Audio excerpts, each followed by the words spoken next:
जिस धरती का सृजन इंसानियत के आबाद रहने को लेकर हुआ था, जिस धरती का सृजन इसलिए हुआ कि यहाँ इंसान खुलकर सांस ले सके, जिस धरती को प्रकृति ने अनमोल धरोहरें सौंपी और जिस धरती को इंसान ने अपने हाथों से खुद बर्बाद किया, वही धरती विनाश की तरफ धीरे धीरे आगे बढ़ रही है। ये धरती कह रही है कि अभी भी नहीं चेते तो तबाही मचेगी, विनाश होगा, हर तरफ बर्बादी का मंजर दिखेगा। एक तरफ धरती पर बढ़ता ग्लोबल वार्मिंग का बोझ और दूसरी तरफ बार बार वैज्ञानिकों की चेतावनी। इंसान नहीं संभल रहा, नहीं बदल रहा और यही वजह है कि धरती महाविनाश का सिग्नल दे रही है। हम आपको ये जानकारी क्यों दे रहे हैं और आपको कितना सचेत रहने की जरूरत है, जरा समझिए। इंग्लैंड की ब्रिस्टल यूनिवर्सिटी के वैज्ञानिकों ने नेचर जियोसाइंस में भविष्यवाणी की है कि अत्यधिक गर्मी और CO2 के बढ़ते स्तर के कारण पृथ्वी पर जीवन पूरी तरह से नष्ट होगा। पृथ्वी का तापमान इतना बढ़ जाएगा कि कोई भी जीवित प्राणी, चाहे वो जमीन पर हो या समुद्र पर हो, कुछ भी जीवित नहीं बचेगा। यह स्थिति पूर्ण विनाश वाली स्थिति होगी। वैज्ञानिकों ने कंप्यूटर सिमुलेशन के आधार पर यह अनुमान लगाया है। धरती का तापमान धीरे धीरे बढ़ रहा है। महाप्रलय के वक्त धरती का तापमान 70 डिग्री सेल्सियस तक पहुंच जाएगा। इतने तापमान में कोई सांस नहीं ले सकेगा। इंसान जिस दर से पृथ्वी पर कार्बन उत्सर्जन को बढ़ा रहा है, वह विनाश को और तेज कर सकता है। ऐसा ही महाविनाश 66 मिलियन साल पहले भी हुआ था। उस दौरान डायनासोर धरती से लुप्त हो गए थे। उस समय भी पृथ्वी का तापमान अत्यधिक बढ़ गया था। कार्बन का स्तर बहुत ज्यादा था। अब जैसे जैसे धरती का तापमान बढ़ेगा, वैसे वैसे ज्वालामुखी फटेंगे। धरती पर ज्यादातर क्षेत्रों में ज्वालामुखी है और जब ये ज्वालामुखी उच्च तापमान सहन नहीं कर पाएंगे तो वो फटने लगेंगे। इस विस्फोट की वजह से बड़ी मात्रा में कार्बन डाइऑक्साइड का उत्सर्जन होगा, जो धरती पर जीवन के लिए गंभीर खतरा पैदा करेगा। सांस लेने के लिए जरूरी ऑक्सीजन की कमी हो जाएगी। इसके परिणाम स्वरूप जीवन की सभी संभावनाएं समाप्त हो जाएंगी और पृथ्वी पर कोई भी प्राणी जीवित नहीं बच पाएगा। ब्रिस्टल यूनिवर्सिटी के वैज्ञानिक अलेक्जेंडर फर्न्सवर्थ ने इस रिसर्च की कमांड की। उन्होंने कहा, अगर कार्बन डाइऑक्साइड का स्तर वर्तमान के मुकाबले दोगुना भी बढ़ता है तो स्थिति और भी गंभीर हो जाएगी। उस स्थिति में लोग गर्मी के कारण ही मृत्यु का शिकार हो सकते हैं। धरती का तापमान और कार्बन डाइऑक्साइड का स्तर बढ़ने पर निश्चित ही लोग मरेंगे। वैज्ञानिक लंबे समय से चांद और मंगल ग्रह पर जीवन की संभावना तलाश रहे हैं। चांद की सतह पर पानी की खोज और मंगल पर जीवन के प्रमाण इसी तैयारी का हिस्सा हैं। यह रिसर्च केवल पृथ्वी के भविष्य के बारे में चेतावनी नहीं देती, बल्कि इंसानी लापरवाही पर भी सवाल खड़े करती है। जैसे जैसे हम पृथ्वी पर कार्बन उत्सर्जन बढ़ा रहे हैं, स्थिति और बिगड़ती जाएगी। इसे अभी से नियंत्रित नहीं किया तो आने वाले समय में पृथ्वी पर जीवन का अस्तित्व खत्म हो सकता है। Bureau report, India news.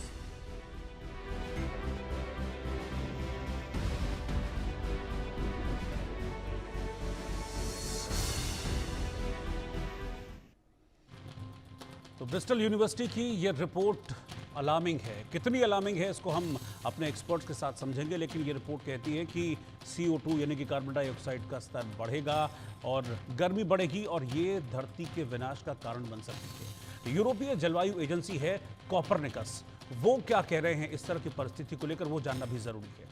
साल 2024 के वैश्विक स्तर पर सबसे गर्म साल 2024 रहा है, ये कोपरनिकस इस यूरोपीय एजेंसी का कहना है। ये एजेंसी आगे कहती है कि पहला मौका है कि जब वैश्विक स्तर पर तापमान 1.5 डिग्री बढ़ा है। जून 2024 में पहली बार तापमान ने सीमा को पार किया। दुनिया का खतरे के अगले चरण में प्रवेश हुआ है और तापमान के लगातार खतरनाक स्तरों तक पहुंचने की ये वार्निंग है। इसमें आगे कहा गया है कि वायुमंडल में कार्बन डाइऑक्साइड का स्तर लगातार बढ़ रहा है और यही एग्जैक्टली वही बात है जो ब्रिस्टल यूनिवर्सिटी की इस रिपोर्ट में कही गई है। इस रिपोर्ट में और आगे कहा गया है कि वायुमंडल में मीथेन का स्तर बढ़ रहा है और ये मानव जीवन और पर्यावरण के लिए बड़ा खतरा हो सकता है। तो ये यूरोप की जलवायु एजेंसी है कोपरनिकस, ये उसकी फाइंडिंग्स हैं। ये ब्रिस्टल यूनिवर्सिटी की रिपोर्ट के बाद में कोपरनिकस की फाइंडिंग्स भी आपको बता रहा था। अब मेरे साथ दो खास मेहमान इस वक्त जुड़े हैं। मेरे साथ सूर्य प्रकाश कपूर जी हैं जो कि बहुत सीनियर भूवैज्ञानिक हैं, और मेरे साथ आनंद शर्मा जी हैं जो कि अध्यक्ष हैं इंडियन मेट्रोलॉजिकल सोसाइटी के। आप दोनों का बहुत बहुत स्वागत है। सूर्य प्रकाश कपूर जी, पहले मैं आपके पास आना चाहूँगा। ये दो चीज़ें मैंने यहाँ पर बताई। एक तो ब्रिस्टल यूनिवर्सिटी की जो रिपोर्ट है वो भी ये कहती है कि CO2 का स्तर आने वाले वक्त में बढ़ेगा बहुत ज़्यादा और ये पृथ्वी के लिए ठीक नहीं है। हालांकि उसमें विनाश की बात कही गई है लेकिन उसमें एक बहुत लंबा समय है। लेकिन पैरेलली जो यूरोपीय एजेंसी है कॉपरनिकस, उसकी रिपोर्ट भी CO2 की तरफ ही इशारा करती है। तो ये कितना बड़ा खतरा है धरती और धरती पर रहने वाले लोगों के लिए, प्राणियों के लिए? हम एक बहुत फंडामेंटल मिस्टेक कर रहे हैं जी। हमने सिर्फ ग्रीन हाउस गैसेस इनकी वजह से जो 1.5 डिग्री सेंटीग्रेड टेम्परेचर बढ़ा है उसके ऊपर सारा जोर लगा दिया, सारा फोकस किया है। मैं आपको एक छोटी सी बात पे ध्यान दिलाना चाहता हूँ कि जो धरती का तापमान है आज 16.5 डिग्री सेंटीग्रेड, इसके 3 कंपोनेंट है। इसमें पहला कंपोनेंट है सोलर एनर्जी। सोलर एनर्जी का जो कंट्रीब्यूशन है 7 डिग्री सेंटीग्रेड है। और जो जियोथर्मल एनर्जी है, जैसे कि अभी हम बात कर रहे हैं तो सूखी धरती पे 45 ज्वालामुखी फटे हुए हैं। उनके मुंह से जो 1200 डिग्री सेंटीग्रेड का लावा वायुमंडल में फेंका जाता है और उनके मुंह से जो कार्डेरा से हीट रेडिएशंस निकलती हैं, उनसे एटमॉस्फेयर की वायु जो है उसको गर्मी मिलती है। उसके अलावा समुद्र के अंदर जो पानी होता है, जब हम पानी की गहराई में जाते हैं तो सी बॉटम आता है। सी बॉटम के ऊपर 2 प्लेटें ऑपोजिट दिशा में जब मूव करती हैं तो उसको सी स्प्रेडिंग सेंटर कहते हैं। उसमें गैप क्रिएट होकर नीचे से मैग्मा निकल के समुद्र के बॉटम पे फैलता है। 75% मैग्मा जो है समुद्र के बॉटम पे फैलता है और वो मैग्मा समुद्र के ठंडे पानी के साथ मिलकर पत्थर बनाता है। उसको मिड ओशन रिज कहते हैं। पूरे विश्व के समुद्रों में 80,000 किलोमीटर लंबी मिड ओशन रिज है। 75% मैग्मा जो है समुद्र की बॉटम पे निकल के समुद्र के पानी को गर्मी दे रहा है। 25% मैग्मा सूखी धरती के एक्टिव वोल्केनो के मुंह से निकल के वायुमंडल को गर्मी दे रहा है। और 8 डिग्री सेंटीग्रेड टेम्परेचर इन दोनों जियोथर्मल एनर्जी के, समुद्र के पानी और जो सूखी धरती के ज्वालामुखी है, इनका है। हम इनकी टेक्नोलॉजी आ चुकी है। हम इस 8 डिग्री सेंटीग्रेड टेम्परेचर की बिजली बना सकते हैं। यूं समझिए कि अगर हम समुद्र के अंदर जो हॉट वाटर स्प्रिंग्स हैं, हाइड्रोथर्मल वेंट्स हैं, हाइड्रोथर्मल वेंट्स के ऊपर भी मशीन लगती है। वो उस पानी को गर्म नहीं होने देगी, जो गर्मी है उसकी बिजली बना देगी। उससे समुद्र का पानी ठंडा हो जाएगा। ऐसे ही सूखी धरती के जो एक्टिव वोल्केनोस हैं उनके ऊपर भी आइसलैंड की IDDP-2 प्रोजेक्ट है। आपने क्लाफला जियोथर्मल पावर स्टेशन देखा होगा। तो सूखी धरती के जो एक्टिव वोल्केनोस हैं उनके मुंह से जो लावा निकलता है उसकी भी बिजली बन सकती है। तो कुल मिला के वायुमंडल और समुद्र का पानी जो है 8 डिग्री सेंटीग्रेड तक ठंडा हो सकता है। तो यूं समझिए कि जो आज की डेट में 16.5 डिग्री सेंटीग्रेड टेम्परेचर है, इसमें से आइडियल कंडीशंस में हम 8 डिग्री जियोथर्मल एनर्जी की बिजली बना दें तो 8.5 डिग्री सेंटीग्रेड जो रहेगा उससे पूरी धरती में आइस जा सकती है। The situation is very much under our control. We can reduce the temperature back to 15 degree centigrade, 14 degree centigrade, 13 degree centigrade to the pre-industrial level। जो 150 साल पहले इंडस्ट्रियल रेवोल्यूशन शुरू हुआ था, जो फॉसिल फ्यूल पिक्चर में आए थे, उस वक्त धरती का तापमान 15 डिग्री था। हम वापस उस पे जा सकते हैं, उससे कम पे जा सकते हैं। मगर आज पूरे वर्ल्ड के 8,000 क्लाइमेटोलॉजिस्ट, UNFCCC और WMO का पैसा किस बात पे खर्च करवा रहे हैं? वो सिर्फ इस बात पे खर्च करवा रहे हैं कि आने वाले 10 साल में, 20 साल में टेम्परेचर और कितना बढ़ेगा। हमने इनको बार बार कहा है, आप प्रिडिक्शन के ऊपर पैसा मत वेस्ट कीजिए, आप उसको प्रिवेंशन पे खर्चिए। आप इमीडिएटली सूखी धरती के ज्वालामुखियों पे जियोथर्मल पावर प्लांट लगा के उसकी गर्मी की बिजली बनाइए। और समुद्र के अंदर जो हाइड्रोथर्मल वेंट्स हैं उन पे भी मशीनें बनी हुई हैं, उनके मशीनें लगा के समुद्र के पानी को ठंडा कीजिए। पूरी धरती का तापमान वापस 15-14 जितना चाहो ले जाओ। जियोथर्मल एनर्जी एलिमेंट की बिजली बनाओ और धरती का बचाओ। इररिस्पेक्टिव ऑफ दिस थिंग कि 1.5 degree centigrade temperature green house gases ने, मीथेन ने या CO2 ने या किसी और गैस ने बढ़ा दिया, दैट इज इग्नोरेबल। ठीक है, मैं आपके पास आता हूं सर। मैं जो मेन पॉइंटर्स हैं ब्रिस्टल यूनिवर्सिटी की जो रिसर्च है, उनके जो साइंटिस्ट हैं अलेक्जेंडर फर्न्सवर्थ, उनकी जो ये रिसर्च है उसके मेन पॉइंट्स क्या हैं वो एक बार मैं अपने दर्शकों को बताता हूं, फिर मैं आनंद जी आपके पास आ रहा हूं। ये रिसर्च जो है वो क्या कहती है? वो ये कहती है कि अगर कार्बन डाइऑक्साइड का स्तर वर्तमान के मुकाबले 2 गुना भी बढ़ता है तो स्थिति जो हालत है वो और गंभीर हो जाएगी। उस स्थिति में लोग गर्मी के कारण ही मृत्यु का शिकार हो सकते हैं। धरती का तापमान और कार्बन डाइऑक्साइड का स्तर बढ़ने पर निश्चित ही लोग मरेंगे, उनकी जानें जाएंगी। आनंद शर्मा जी हैं मेरे साथ, प्रेसिडेंट हैं IMS के। आनंद शर्मा जी, आप इस रिसर्च को आप कैसे देखते हैं?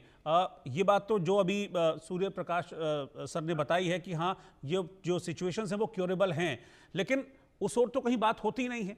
हम तो लगातार देख रहे हैं कि टेम्परेचर में इजाफा हो रहा है। हर साल 91 से लेकर अभी तक की जो स्टडीज़ आई हैं सामने, लगातार टेम्परेचर जो है ग्रेजुअली इंक्रीज़ होता जा रहा है, हर साल टेम्परेचर बढ़ता जा रहा है। तो एक वक्त तो ऐसा आएगा जैसे इस रिसर्च में कहा गया है कि 70 डिग्री आएगा और फिर उसके बाद सांस लेने तक मुश्किल हो जाएगा, लोग मरने लगेंगे।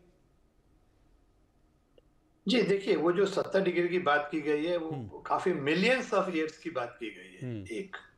और दूसरी बात है, ये भी बात बिल्कुल ठीक है कि धरती का तापमान बढ़ रहा है और आप देख रहे हैं कि अभी हाल ही में पिछले साल इसने 1.5 डिग्री सेल्सियस की लिमिट को भी क्रॉस किया था। मैं तो सर इसको ऐसे देखता हूं कि मैं ऐसे देखूं कि अभी मैं खुद को ही अगर कंसीडर करूं या आप भी कंसीडर करें तो अपने स्कूल डेज में हम लोग देखते थे अक्टूबर में गर्मी ठंड पड़नी शुरू हो जाया करती थी।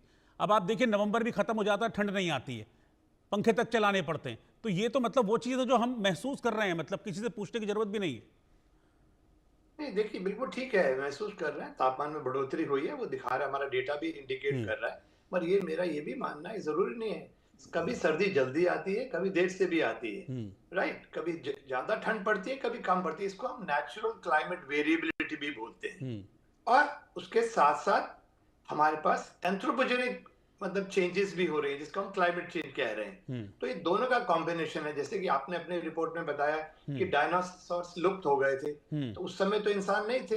तो जब भी मतलब तापमान धरती का बढ़ा था और डायनासोर लुप्त हो गए थे, तो वो तो नेचुरल कारण थे, जो प्राकृतिक कारण होते हैं, और उसके कारण भी होता है। अब जो चिंता जो जताई जा रही है वो ये कहा जा रहा है कि इंसान जिस तरह से, चूंकि हमारे धरती के ऊपर लिमिटेड रिसोर्सेस हैं और हमारी अनलिमिटेड एपेटाइट है, पॉपुलेशन एक्सप्लोजन है, उनको रिसोर्सेज जुटाने हैं, उनके लिए आपको फॉसिल फ्यूल बर्न कर रहे हैं। और जब फॉसिल फ्यूल बर्न कर रहे हैं, एग्रीकल्चर आप कर रहे हैं, तो आप एक तरफ CO2 भी पंप कर रहे हैं एटमॉस्फेयर में और मीथेन भी पंप कर रहे हैं, एनिमल्स भी हैं। तो ये सब उनका मानना है, जैसे जैसे ग्रीन हाउस गैसेस बढ़ेंगी तो तापमान बढ़ता जाएगा। और हमारा लाइफस्टाइल जिस तरह से हमने अपनाया है, तो ये सब इंडिकेशन दे रहा है कि हमारी जो ग्रीन हाउस गैसेस प्रोडक्शन बढ़ती जा रही है। और ये इसी जिसे हम कहते हैं बिजनेस एज यूजुअल सिनेरियो, यदि ये ऐसा ही रहा तो धरती का तापमान मतलब कि 2050 या 2100 तक ये हो सकता है 4-5 डिग्री तक बढ़ जाए। तो अब जैसे कि आपको कहना, अभी कुछ लोग जो हैं आपको हीट वेव्स मिल रही हैं और लोगों को काफी दिक्कतें आ रही हैं, तो ये दिक्कतें बढ़ जाएंगी, उनका मानना ऐसा है। और पर ठीक है, ये इश्यूज हैं, इसमें कोई दो राय नहीं, मगर मेरा मानना इसमें नेचुरल कारण भी है और एंथ्रोपोजेनिक कारण भी है। तो अब हमारा फोकस ये होना चाहिए, यदि ये हमें प्रॉब्लम आने वाली है तो हम क्या करें, किस तरह का हमारा मतलब लाइफस्टाइल हो। तो सिंपल लाइफस्टाइल, मगर क्या लोग इसके लिए तैयार हैं? हर किसी को AC चाहिए। देखिए हमारे टाइम पे जैसे आपने बताया, हम लोग तो कभी AC होता ही नहीं था, शायद घरों में पंखे भी बहुत लेट आए, बिल्कुल, मगर फिर भी सर्वाइव करते थे। और बिल्डिंग डिजाइन बिल्कुल बड़ा अच्छा था, कोई ज्यादा गर्म नहीं होती थी बिल्डिंग, ठंडी नहीं होती। अब जिस तरह की बिल्डिंग डिजाइन है, कांच की बिल्डिंग बना दी है, हीटिंग ज्यादा हो रही है, AC के बगैर रह, बच्चे स्कूल, कार, ऑफिस, हर जगह AC है। तो वो जिस तरह जब आप हमेशा 16 और 18 डिग्री में ही रहेंगे और बाहर यदि 40-45 डिग्री हो जाएंगे तो आपको प्रॉब्लम डेफिनेटली होने वाली है। तो एक तो ये इश्यू है। तो हमें क्या करना है, सबसे बड़ा हमारा फोकस अब होना है, यदि हमारे पास एक चिंता का है इशू कि भाई ग्लोबल वार्मिंग हो रही है और आगे और बढ़ेगी, तो हम क्या करें? अपना लाइफस्टाइल को सिंपल करें और साथ साथ उसमें देखिए प्रयास तो जारी हैं। भारत ने इंटरनेशनल सोलर अलायंस बनाया कि ज्यादा से ज्यादा हम सोलर एनर्जी को हार्वेस्ट करें। अभी कपूर साहब कह रहे थे कि जियोथर्मल एनर्जी को हम हार्वेस्ट करें, तो वो एक बहुत बड़ा अल्टरनेटिव हो सकता है। तो ठीक है, हमारे पास टेक्नोलॉजी है, नॉलेज है आज की डेट में, तो हमें जियोथर्मल एनर्जी को भी टैप करना है, विंड एनर्जी को भी टैप करना है, सोलर एनर्जी को भी टैप करना है। और इसके अलावा देखिए, अब आप देख ही रहे हैं, धीरे धीरे आपकी जो गाड़ियां भी आ गई हैं, बैटरी ऑपरेटेड आ गई हैं। अब फॉसिल फ्यूल धीरे से हम लोग उसको धीरे कम करते जा रहे हैं। हु नोस कि आगे 10-15 साल में ऐसी टेक्नोलॉजी आ जाए कि हमारा जो ग्रीन हाउसेस जो प्रोडक्शन बिल्कुल कम हो जाए। तो हमें हमारा प्रयास उस पे फोकस रहना चाहिए। और बात बिल्कुल सही है कि यदि ग्लोबल वार्मिंग इस तरह से बढ़ती रही तो होगा, मगर हमें एक और ध्यान रखना है, कुछ लोग इसको क्लाइमेट क्राइसिस भी बोल रहे हैं और लोगों को डर भी रहे हैं लोग। तो मुझे ये कहना है, लोगों को डराना नहीं है ज्यादा हमें। और मैं बड़ा ऑप्टिमिस्ट हूँ कि हम लोग जिस तरह के साइंटिस्ट काम कर रहे हैं पूरे वर्ल्ड के अंदर, चाहे वो एग्रीकल्चर साइंटिस्ट अच्छी अच्छी क्रॉप्स ला रहे हैं, चाहे वो ड्राउट रेजिस्टेंट हो, वाटर रेजिस्टेंट हो, मतलब यदि बाढ़ ज्यादा आ जाए जब भी वो सर्वाइव कर जाएंगी, डिजीज आ जाए उसके लिए भी रेजिस्टेंस है, सूखा पड़ जाए उसके लिए भी रेजिस्टेंट है। तो ऐसी क्रॉप्स भी आएंगी। और टेक्नोलॉजी, जैसे मैंने कहा कि हम लोग सोलर और विंड और जियोथर्मल एनर्जी को हार्वेस्ट करेंगे, तो हमारा अपने आप जो हम लोग ग्रीन हाउस गैसेस को प्रोड्यूस कर रहे हैं वो कम हो जाएंगे। प्लस हाइड्रोपोनिक्स आ रही है, वर्टिकल फार्मिंग आ रही है। आप ग्रीन हाउस गैसेस में मतलब 50-50 मंजिल बिल्डिंग बना के उसमें एग्रीकल्चर प्रोडक्शन कर सकते हैं, बाहर टेम्परेचर अनुकूल नहीं है। तो बहुत सारी पॉसिबिलिटीज भी हमारे पास हैं। तो बस हमें ध्यान देना है कि हम प्रकृति जो हमें मिली है उसको खराब ना करें, लाइफस्टाइल को बड़ा सिंपल रखें अपना। और यदि हम ये करते हैं तो जो 1.5 डिग्री की जो पेरिस एग्रीमेंट में डिसाइड किया गया था कि उस लिमिट को क्रॉस ना होने दें, तो यदि हम ये सब करते हैं तो मुझे नहीं लगता कोई चिंता का विषय है। I am very positive. But हाँ, उसके लिए प्रयास जारी रहने चाहिए और प्रयास लोग कर भी रहे हैं। और आम जनता में अवेयरनेस क्रिएट करने की जरूरत है कि भाई बेताशा आप ये मत करिए कि कहते हैं जिस तरह की मतलब कि आप फॉसिल फ्यूल को बर्न कर रहे हैं, वेस्टेज जब कूड़ा करकट जला रहे हैं, और जिस तरह का जो एग्रीकल्चर अभी हम मॉडर्न एग्रीकल्चर हमने अपनाया है वो भी सस्टेनेबल नहीं है। अब बात हो रही है रीजनरेटिव एग्रीकल्चर की। ऐसा एग्रीकल्चर जो सस्टेनेबल हो, वो आपको एग्रीकल्चर प्रोडक्शन को भी बढ़ाएगा और उसके साथ साथ जो है आपकी सॉइल और एनवायरनमेंट को भी, जिसे कहते हैं एमेलियोरेट करेगा और बढ़िया करेगा, जिससे कि साल और कवर क्रॉप रहेंगी साल भर, तो सॉइल मॉइस्चर डिप्लीट नहीं होगा, टेम्परेचर नहीं बढ़ेगा। तो ये सब जो इस तरह की हमारे पास टेक्नोलॉजीज हैं, तो वो हम यदि अपनाएंगे तो डेफिनेटली जो है मुझे लग रहा है कोई ऐसा चिंता का इतना बड़ा विषय नहीं है। मगर हाँ, यदि कॉम्प्लेसेंसी आ जाएगी तो फिर हम तो मतलब पूरा ही एनवायरनमेंट। ठीक है सर, एक सवाल और है मेरे मन में, मुझे नहीं पता कि मैं सही डायरेक्शन में सोच रहा हूँ या नहीं सोच रहा हूँ, मैं आप दोनों से इसका जवाब चाहूंगा।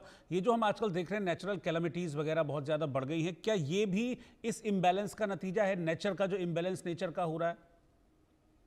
जी देखिए, इसमें ये बताना है कि इसमें जरूरी नहीं है जो जितने भी तूफान और ये सब आ रहे हैं वो सब ग्लोबल वार्मिंग क्लाइमेट चेंज के कारण ही हो रहे हैं। एक लार्ज परसेंटेज जो, देखिए जब आज से 150 साल पहले जब ग्रीन हाउस गैस बड़ी नहीं थी और धरती का तापमान भी जिसे कहते हैं मतलब कि जो अभी जो 1 कुछ डिग्री तक बढ़ा हुआ है वो नहीं बढ़ा था। जब भी तूफान आते थे, जब भी बाढ़ें आती थी, जब भी सूखा पड़ते थे, आप हिस्ट्री में पढ़ लीजिए, किसी राजा ने अपनी कैपिटल चेंज कर ली क्योंकि सूखा पड़ गया, या फिर द्वारका में देखिए कि सी लेवल बढ़ गया। तो मिलियन ईयर्स और या 150 साल 200 साल पहले भी जाए तो सब तरह की जो एक्सट्रीम वेदर इवेंट जब भी होते थे, आज भी हो रहे हैं और आगे भी होंगे। मगर हाँ, कुछ लोग साइंटिस्ट का मानना है इसकी फ्रीक्वेंसी और इंटेंसिटी में थोड़ी बढ़ोतरी हो रही है। ठीक है, तो ये मान लीजिए नेचुरल कारण के कारण भी एक्सट्रीम वेदर होता है और उसमें थोड़ा सा एडिशनल प्रेशर अब आ गया है क्लाइमेट चेंज का, जो कि तापमान की बढ़ोतरी के कारण हो रहा है। ठीक है, सूर्य प्रकाश कपूर जी, आपका वर्जन इस पर। मैं आपको ये कहना चाहूंगा सर कि हमारे यहाँ ऋग्वेद के दूसरे मंत्र में क्या लिखा है, उसमें बड़ी अच्छी गाइडेंस दी है। पहले मंत्र में ये कहा है कि ये धरती जो है ये हीट डोमिनेटेड प्लेनेट है।